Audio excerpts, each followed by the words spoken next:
ছুটির দিনে কক্সবাজার সৈকতে ভিড় বেড়েছে দর্শনার্থীদের। বিকেলেও সমুদ্র স্রোতে মেতেছেন অনেকেই। এ নিয়ে আরও জানাতে সুগন্ধা পয়েন্ট থেকে যুক্ত হচ্ছেন মনতোষ বেদজ্ঞ। মনতোষ, সৈকতে পর্যটকদের উপস্থিতি কেমন দেখছেন, আর উচ্ছেদ অভিযান নিয়ে উত্তেজনার কারণে পর্যটকদের কোনো সমস্যা হচ্ছে কিনা জানাবেন।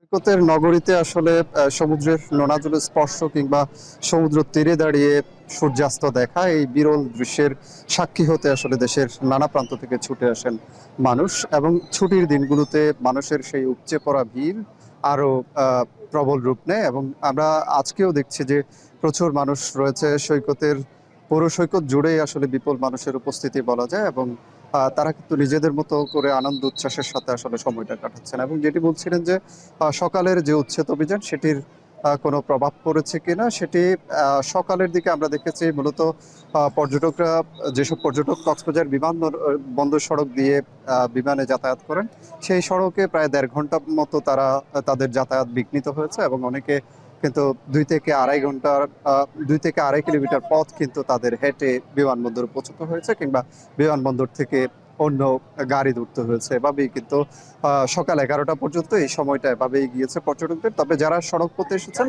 তারা কিন্তু কোনো সমস্যার মুখোমুখি হননি। এবং এখন পর্যন্ত আমরা দেখছি যে অত্যন্ত আনন্দ উচ্ছ্বাসের সাথে আসলে তারা এখানে সময়টা যাপন করছেন। এবং এই যে পর্যটক সমাগম ছুটির দিন হিসেবে প্রত্যেক ছুটির দিনে আসলে কক্সবাজারে বিপুল পর্যটকের সমাগম থাকে। এবং আজকেও স্বাভাবিকভাবেই যেহেতু ব্যাপক পর্যটক উপস্থিতি রয়েছে, সেটির কারণে এখানকার যারা হোটেল ব্যবসার সাথে যুক্ত রয়েছেন, কিংবা এখানে যারা রিসোর্ট ব্যবসার সাথে যুক্ত, যাদের রেস্তোরাঁ রয়েছে, কিংবা এখানে সৈকত কেন্দ্রিক যেসব ব্যবসা প্রতিষ্ঠান রয়েছে, এখানে যারা ক্ষুদ্র হকার রয়েছেন, তাদের মাঝে কিন্তু স্বস্তি যেমন আছে, আনন্দ আছে।